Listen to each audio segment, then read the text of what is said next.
Hi guys, how's everyone doing? Now y'all know I normally don't get on Facebook with videos. It's just not how I do, but I felt like I needed to say some things that I don't feel could have been perceived right if I would have just made a post. Um, Yesterday, Flame Monroe, who was my idol at one point, made some very crazy comments about being transgender. And it rubbed me the wrong way. It did not make me question my womanhood. It did not make me um, think of myself less of a woman. It didn't. It just was simply offensive, especially from the state of the world that we're in right now.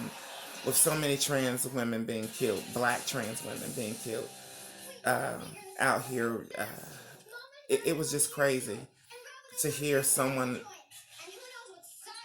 in my community make such negative comments that I felt that that's just my truth. Some of you don't think it was negative, and that's fine, and that's your truth.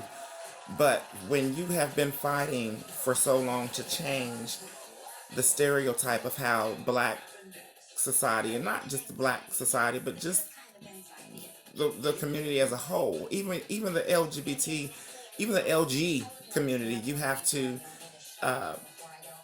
change the stereotype with them because a lot of times they don't even deal with the T in the alphabet, as Dave Chappelle would say. But to see Flame Monroe, my idol, I've been following her since Miss Continental, since she was on BET Comic View, since she, now up to the Tiffany Haddish and to the Breakfast Club yesterday, and so much more she's done. But those are just the ones that are publicly known. I'm most likely known, I should say. And I thought it was a perfect opportunity for her as a trans woman to represent us or to say something positive about us as a people or as just being trying to exist in America. I don't know if Flame is aware of the amount of transgender women that have been murdered this year because of people who felt the way she feels. Basically, if you don't know, she basically said that there were no such thing as a trans women. That there is just basically men with titties in a wig.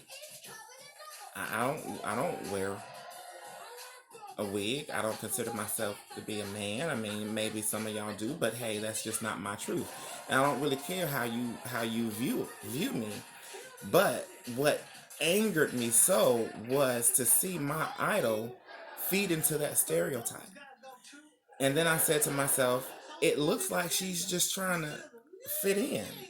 If she agrees with how they feel about her, then she's more acceptable on the show and to the listeners and the viewers because she's agreeing that she's a hot mess, basically.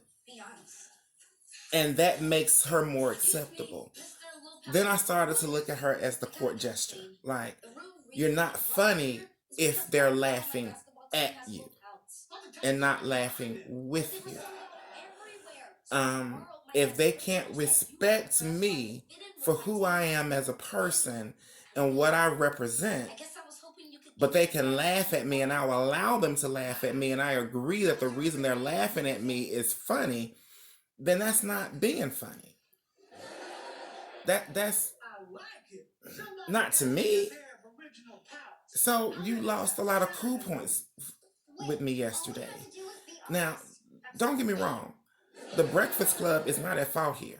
They've had several trans women on the show that have given voice to the fight, that have represented very well, that went on and had on the right makeup and had on the right wig, that had their nails done, that didn't have on, you know, a cheap outfit. They went on there and they represent what being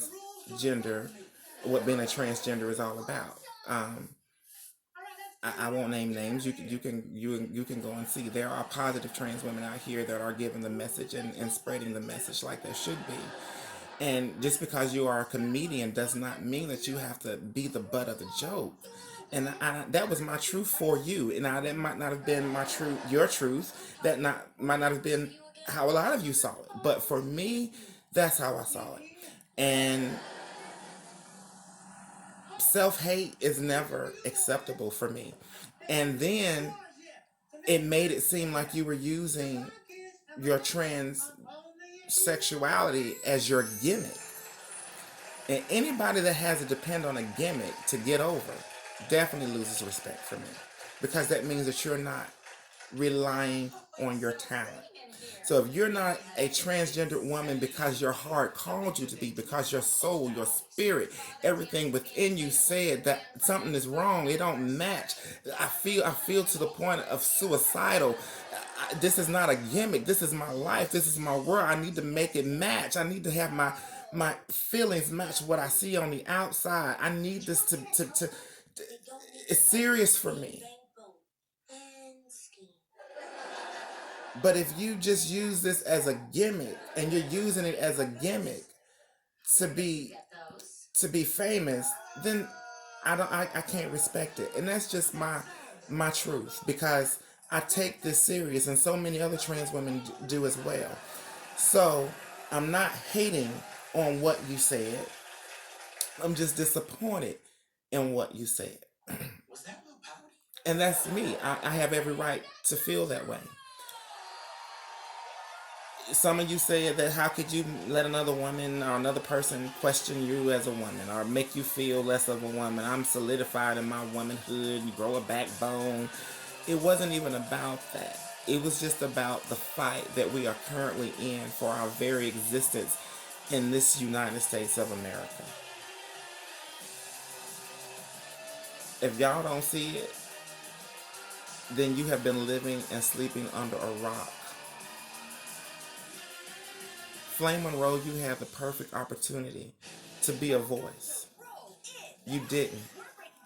Instead, you chose to be the butt of the joke. You chose to throw your other transgender sisters under the bus to continue the hate and the stereotype. So a lot of transgender women will continue to be killed, will continue to be discriminated against, will continue to be beat, all because they're just living a life that they feel they want to live. And to know someone had a platform that could have spoke against this and didn't and fed into it is just disappointing in my book. And that's all I have to say. Ladies and gentlemen, you guys have a wonderful Saturday. Again, my truth is my truth. I'm not hating, I'm just stating. Have a good evening.